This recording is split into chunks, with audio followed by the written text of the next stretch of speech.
NEC to approve upgrade of prevention measures. Vice Commander speaks on breakout. And PNG needs integrated traffic control system. This is National EMTV News with Jeremy Mogi. Good evening and thanks for joining us for Monday's news.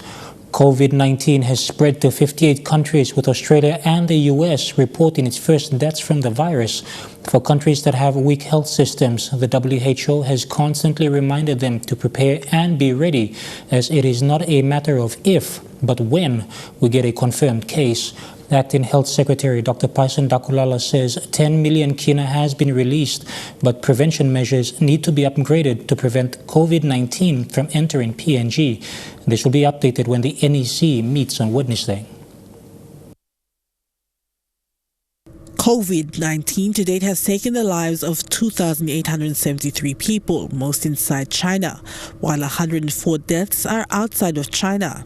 Countries like Australia and US reporting their first death, and the virus not coming from mainland China, but from Iran, where it has the second highest number of deaths after China. The number of confirmed cases report outside China is more than those report inside China. For instance, yesterday, the number of confirmed cases was 1,160 outside China, 579 inside China. The PNG government has put in several measures: 14 days clearance requirement from Asian ports, screening of all private aircrafts in Port Moresby before heading to other ports, and screening at shipping ports also.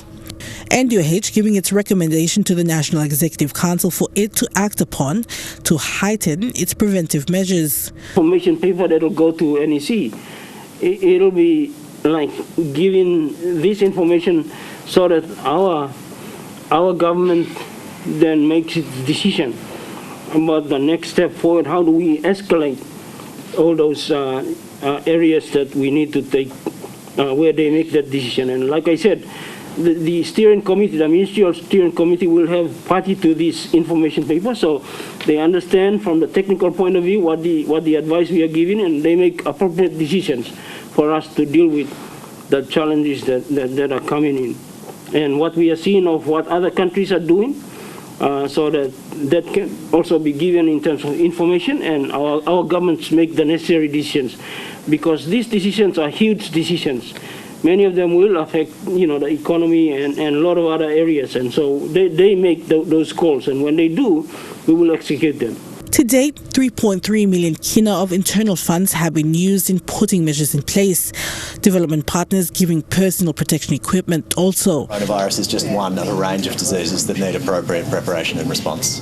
10 million kina has been released. Another task is there on where the money should be used. Acting Secretary Dr. Paisan Dakulala stating it may go to upscaling provincial government preparedness. From the WHO representative that we need to put in place all those things that are needed for us to be able to respond should a case do come in, and I would already, you would know that we have been working on that.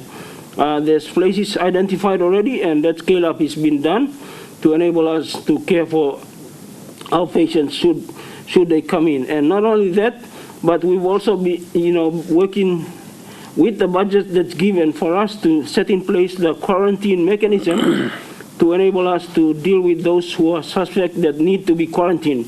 And so that work is ongoing. Now, having said that, this work is not just in the National Capital District or Port Moresby alone, but it is scaling up also in the provinces. His comment comes as the Health Minister released a statement last week asking governors not to turn away any cruise liners. Dr. Dakulala, when queried on this, responded that NEC will have a final say on whether PNG should continue to allow cruise liners to dock.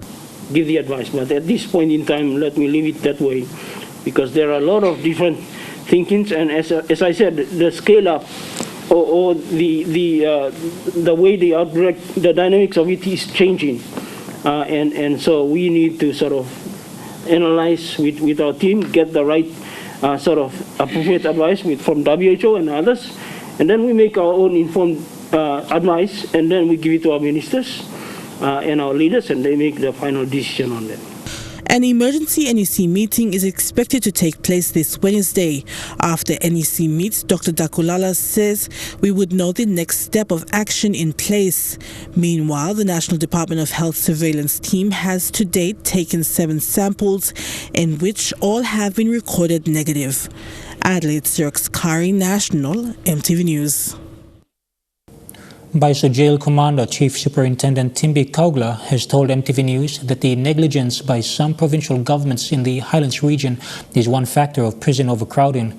Kaugla said despite being a national institution, the prisoners are their people and financial and moral support is needed to rehabilitate them.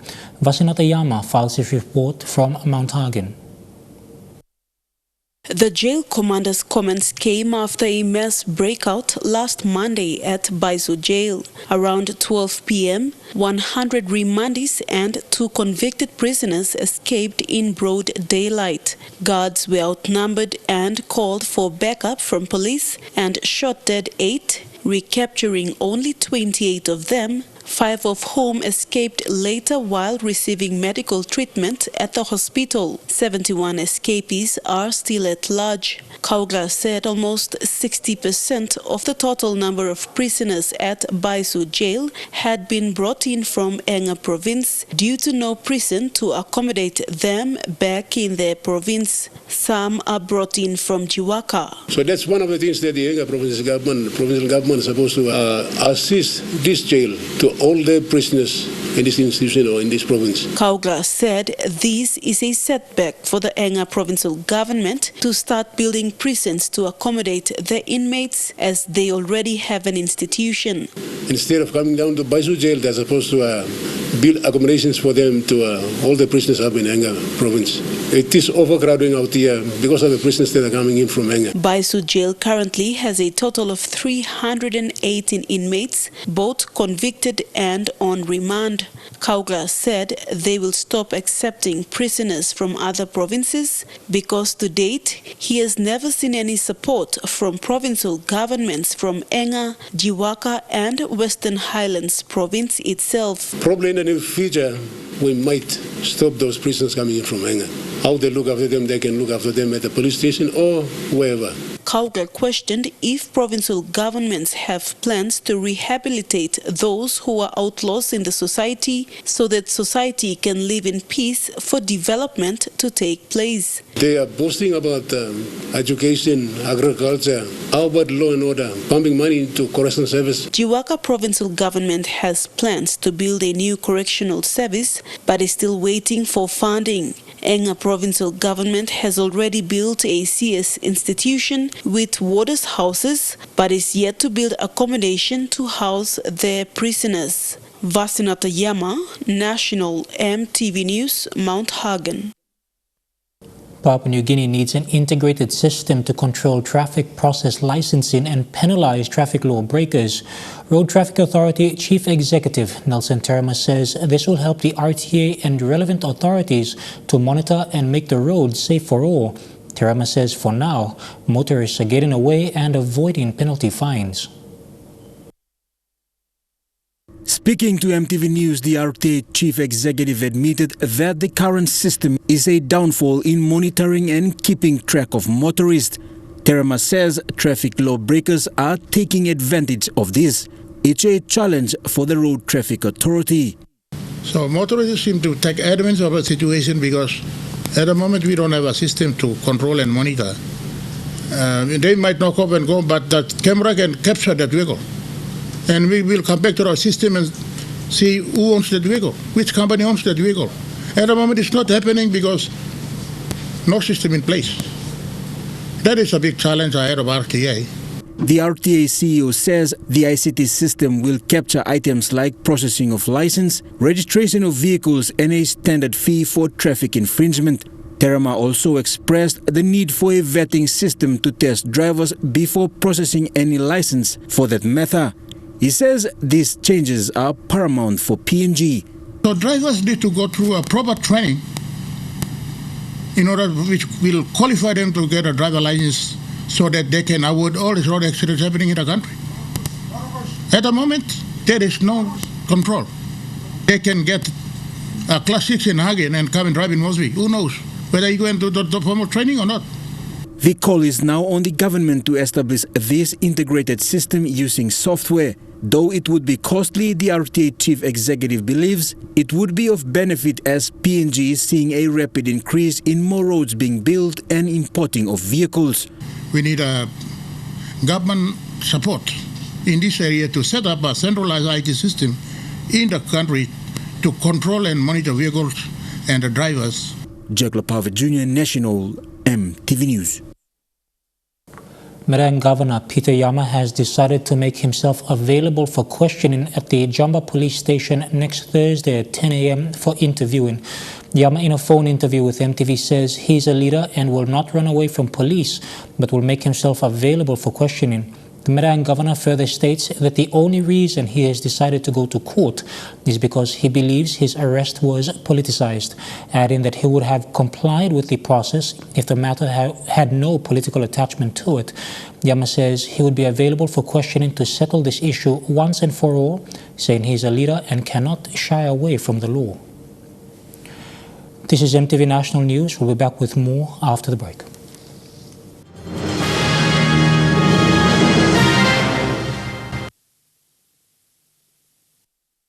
Welcome back to the news. East New Britain province is on the verge of facing a crumbling tourism industry following the refusal of the Queen Elizabeth cruise last Sunday over threats of the coronavirus. In a meeting last Friday, tour operators have outlined the schedules of 11 more cruise ships that are set to visit the province later this year. But the visits are now at the mercy of a blanket ban imposed about a week ago by the East New Britain Provincial Administration. Chief Executive Officer of the East New Britain Tourism Authority, Gard Renson, says the ban is temporary, but it is not sure when it will be uplifted. The tour operators say the blanket ban on cruise ships without banning other forms of arrival was no sure measure in avoiding any outbreak. Meanwhile, tour operators say the abrupt ban has not only affected tourism businesses in the province, but has also jeopardized the relationship between the province and the visiting cruise ships in the years to come. Some parents of students attending Pohosi Elementary School in the Nawai district of Morobe said their students always go home complaining about the struggles in settling inside the classroom to learn. According to the school's teacher in charge, some students used to have classes under the trees and due to limited space in the classroom. The Nawai District Development Authority responded to their concern and funded a new classroom that was open to use today. School student. Joyce Yambi is one of the parents who came forward and told MTV News that space in classrooms has been an obstacle towards a child's learning. Yambi said her daughter, who was doing grade 1 last year, reported to her that she doesn't learn properly inside the classroom due to limited space. Joyce was happy when the new building that consists of 2 classes and an office, funded by the Nawai DDA at a cost of 70,000 kina, was officially open to use on the weekend. Pijini girl blomi am now em bawa itu so em sa complain lo milo classroom em no sa sit down good em no sa line em good or something inside lo classroom na em sa kam complain lo mi so now this la nupla classroom kama pijini blomi am mama mas na me too me parents blame me get big plan mama straight lo this la nupla classroom kama time me play start in school kama dat no atsenis stab go na time play kama all silent me play kam na me play me look sawe or some member and me get sorry long me play and get like long building school na time me play walk start him ask him like long him na walking one him me play go Lucas me play go long him to yes long by building na. Pohosi Elementary School is located in Poam, Ward 13 area of the IE local level government of Nawai District, Morobe, 45 minutes drive out of Ley City. The school was established in 2009 and serves a population of over 310 students from 5 different communities. The students were using bush material classrooms when it was first established. It gradually changed to these through the TFF money along with the influx of students. First in a kind law, initiating this project lo give me 3x1, 1 blam office na 2 blam classroom lo ia lo post elementary school with this school ami model school lo this district lo elementary na mi big plus school lo nabai 3 elementary foundation also na mi masukim elementary school now since come up names as elementary school so mi took to high school mi took to go on top short mi no okay my elementary school kamlo emotion mi putting focus in elementary mas come on pilots. According to some teachers of other elementary schools who were also present during the official opening of the classroom, there are not enough schools to cater all students due to the increased population. Most students don't continue their education because there's no space in the classrooms. High school staff finish by come up Labuta. Number 1 by go Labuta school. High school by come up. Number 2 by go Arab Ken by 1 high school. This is a population lo situm na year. I mean, need them high school emiet. Start long elementary school you go 12 emiet. Can come up here, but population lo year I mean people more. Julie Badui, OA, National MTV News, Ley. Fresh produce farmers in Bololo now have the opportunity to improve existing income-generating activities as well as boost their production. This will be achieved through a deal between the Women's Microbank and NKW Fresh, the division of NKW Holdings, the landowner company of the Hidden Valley mining project. Under the deal, the Women's Microbank will provide small loans to farmers to buy advanced farming machineries and will repay the loan by selling fresh produce to NKW Fresh as the sole buyer. This deal is a pilot project and for now will include only 15 farmers who will be selected among those who are already attached with NKW Fresh. The deal was closed today through the signing of an MOA between the bank's CEO Gunnar Nidhi Das and NKW Fresh commercial manager Jeff Baker. We've had opportunities to look at partnerships previously, but they haven't been the right fit for our model, our type of business we are. The moral compass for NKW Fresh is very, very strong. The bank will be providing almost 200 million kina for the loan, and this figure is expected to increase after the cost of each machine is confirmed. The repayment rate for farmers for now will be at 3% per month, and if up to date, the bank's CEO said the interest rate for farmers will be likely dropped. Priority will be given to women farmers, and the deal also aims to encourage savings habits among local farmers. And 80% of the total population of PNG is really into the farming, either subsistence or main farming, and they need credit so that economic of this country can grow. The commercial manager for NKW Fresh, Jeff Baker, said the deal with the machines will also improve production. Under the deal, the selected farmers will also be trained to use the machines. The machines will be bought from China by NKW Fresh. Farmers will be growing fresh produce according to the choices of NKW Fresh customers. Farmers in other parts of the country will also benefit from a similar project as NKW Fresh and the Women's Microbank plan into the future. Charlene Airy, National MTV News, Ley. The PNG Hearts for Australia Fire Appeal 2020 fundraising has been extended till March the 31st. The decision was made today by Chairman Paul Nerau, along with the committee and Minister Wera Mori. The extension is also to give time for those who have made pledges to send them through. It is understood one cheque will be drawn from the Fire Appeal account at BSP and presented to Patron and Prime Minister James Marape at the end of this month to present to the Australian Prime Minister. We'll take a short break. When we return, we'll bring you the news making headlines overseas.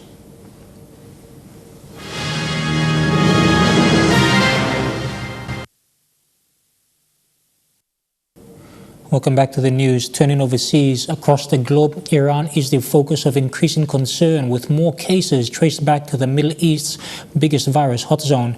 It is feared officials there are unable to cope and not admitting the true scale of the outbreak. Iran, a picture of confusion and escalating concern. Officially, coronavirus has killed 54 people there. Hospital sources claim the real toll could be 4 times higher. Unconfirmed video postings show people from middle-aged men to a young boy collapsing. At least 7 high-ranking figures, including the vice president, have tested positive. In the country's south, protesters set fire to a clinic believed to be housing infected patients. Officials calling for calm. We will defeat coronavirus. Don't worry.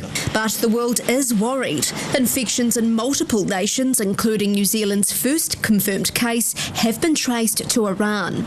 The World Health Organization is boosting aid, even enemies offering help. And all they have to do is ask. We will have great professionals over there. We have the best in the world. They may be needed at home, with fears the virus has been spreading locally in Washington state for weeks. The death of a man in his 70s today, America's second due to coronavirus, both in the same area of Washington state. What we're seeing is the tip of the iceberg. In all likelihood, there is ongoing low-level transmission. In South Korea, the leader of a religious sect blamed for an explosion in cases, now facing murder charges, accused of hiding the names of members. Italy has reported a 50% spike in coronavirus cases. It's 1,700, the most outside of Asia. And in Paris, the world's most popular museum, the Louvre, closing its doors indefinitely. It's the right to withdraw. That means exercising a right that allows a person to protect themselves when they feel threatened by a big and imminent danger. France, the latest nation to temporarily ban large gatherings in a bid to stem the spread. In France, the government is warning people to avoid the French tradition of the double kiss on the cheek to help stop the spread of the coronavirus. But in Italy, some tourists there have no problem locking lips. Love in the time of coronavirus. And love, as they say, is blind. Why are you here? There's coronavirus. Well, my girlfriend says it's not problem. Andrei from Russia is wearing his mask upside down. Perhaps because, at least on the surface, people here aren't panicking. The few tourists left in Milan do as the Milanese do. Nadia Oganjanovic and her husband Lazar from Montenegro aren't concerned. I saw relaxed people. Nobody cares about corona. I think that's propaganda. This virus is only because you have already some problems or you are sick or something like that. For us in Montenegro, we are strong people, and for us is nothing. In this era of fake news, it's not surprising that so many shrug off the disease, even if the lion's share of the cases in Italy are here in the Lombardy region. I'm not afraid. It's hysterical, I think. It's hysteric. It's hysterics. Yeah. Yes. Really? Really? Do you have a mask? No. No? No. Fears over coronavirus have led to an epidemic of hotel cancellations. Parliament member Giorgia Meloni of the Fratelli d'Italia party is appealing via Facebook for people to visit Italy. Don't leave the most beautiful tourist destination out. You will find a healthy and happy nation, very proud to have you here with all the excellencies it has to give. We wait you here in Italy. These Scottish sisters shrug it all off. So, are you worried about coronavirus? No, not at all, no. Why? Because as my sister said, it's just a bigger strain of the flu. So we're not unwell, we're young, fit, healthy people, so there's nothing to be worried about. The United States has advised its citizens not to travel to parts of Italy affected by the coronavirus. And of course, we're in Milan, which is affected by the coronavirus. And try as we might, we did not find any American tourists here on this day. For the few tourists here, fear is for the birds. Turkey has intensified strikes on Syrian state forces, downing warplanes and bombing military targets. It comes after dozens of Turkish soldiers were killed in an airstrike last week. Turkey has cleared the way to Europe for 1 million refugees, many who are now amassing on the Greek border, where there have been more fiery clashes with police. At first light, they join the migrant trail from Turkey, heading for the River Meric, all that separates them from Europe. This small group manages to cross, reaching the shores of Greece, which fears a new flood of refugees. At border crossings with Turkey, it's been pushing them back. Greece doesn't want a repeat of 2015. Caught up in the chaos this afternoon, Reza, an Iranian we met, who hopes to reach London. They're pushing us by water. Tear gas. It's not fair. Tired, huh? And the young have been in the firing line, like 1-year-old Yashar, whose family is from Afghanistan. The Greeks shot at us and threw tear gas at him, says his father Zaman.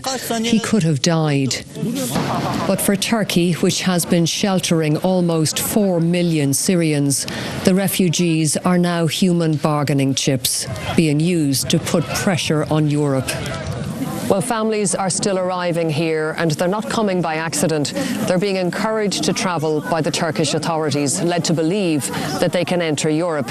Instead, they're stuck here with no way to cross into Greece, and they and their children are having to camp out in the cold.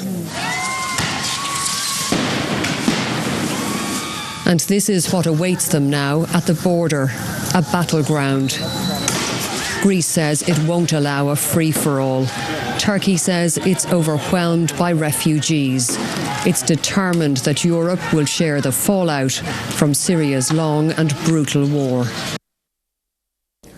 In Japan, the outbreak is affecting some of the nation's biggest sporting events, not just because competition is off, but because there is almost no one to see it.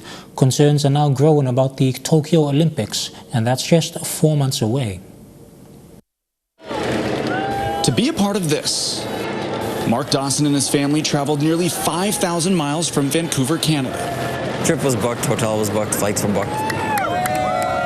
But standing, watching, as these elite runners passed by, was not what he had in mind. I was here to run the marathon. Only around 8% of applicants gain entry to the Tokyo Marathon. Dawson waited 7 years for his chance. Oh. Don't cry. A little bit of heartbreak. Less than 200 runners, only the very best, were allowed to compete on Sunday, which meant Dawson's dream is delayed by an outbreak that Japan is desperate to contain.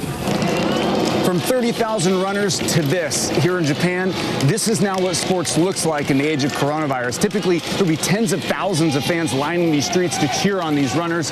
But right now, take a look around. In comparison, nobody is here.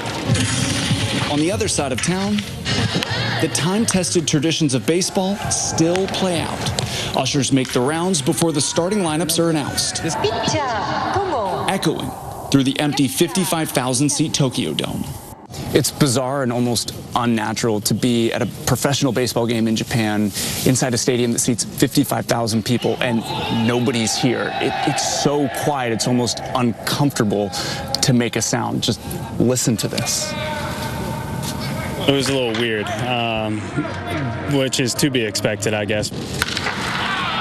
That's former Major League pitcher Matt Cook. He never imagined his first year in baseball-crazed Japan would play out like this.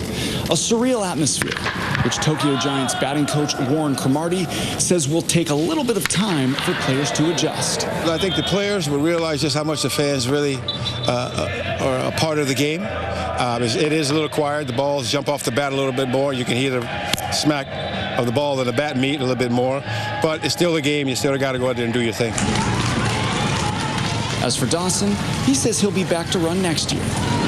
But with its largest sporting event, Tokyo 2020, less than 5 months away, the fear is that this becomes Japan's new normal. True Guys Sports is next. Don't go away.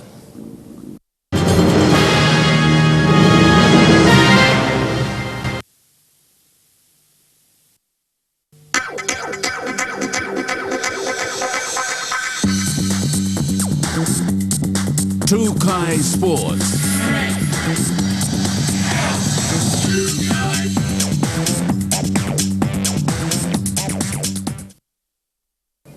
Welcome to True Guys Sports. The PNG Women's National Rugby Union team, the Kassawaris, went down fighting yesterday against the Tongan women's side. The Kassawaris lost 36 points to 24 against a dominant Tongan side, but PNG managed to pull together and contain them in a strong defensive effort.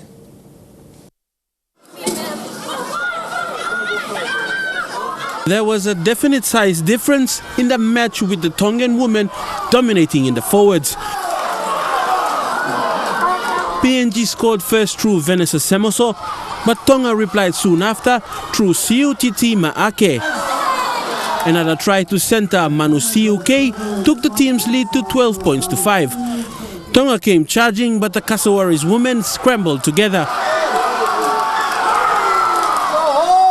Tonga was there to use their weight advantage, and it showed in the scrummage as well. Tonga broke through the defense line, but PNG were there to return the favor. PNG bounced back with a Joanne Logona break before an offload to Melissa Maino to score. That got the scores tied at 12-all. But Tonga went over the try line twice, taking their lead to 22 points to 12 at half-time. It was a sizable crowd, with Governor-General Sebob Dadai and Tongan wife Emmeline Tufi Folau in the stands as well, enjoying the match. PNG opened up the scoring in the second half, with Melissa Maino grabbing her second try. The Kassawaris trailed 22 points to 17 for quite a while, with the Tongans smashing into them.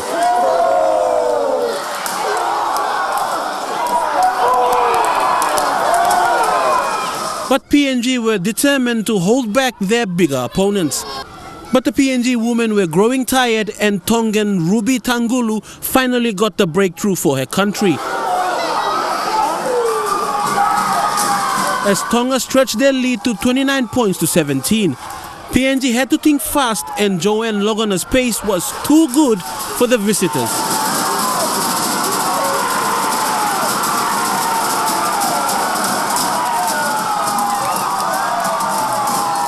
PNG managed to get the margin within 5 points, 29-24, but with a minute of play remaining, Tonga sealed the win.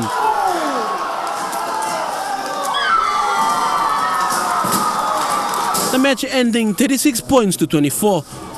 It was a very physical game today, but by the look of the crowd, everyone enjoyed it, and it's just growing for us women. And I encourage everyone to keep supporting us women. We can do what you guys can do, you men. Very exciting for the future of women's rugby. Despite the loss, PNG Kassawaris coach John Pangatana was impressed with the overall effort by the PNG women. Defensively, the system worked. The system, the ladies work. You know, there is always a size issue, obviously.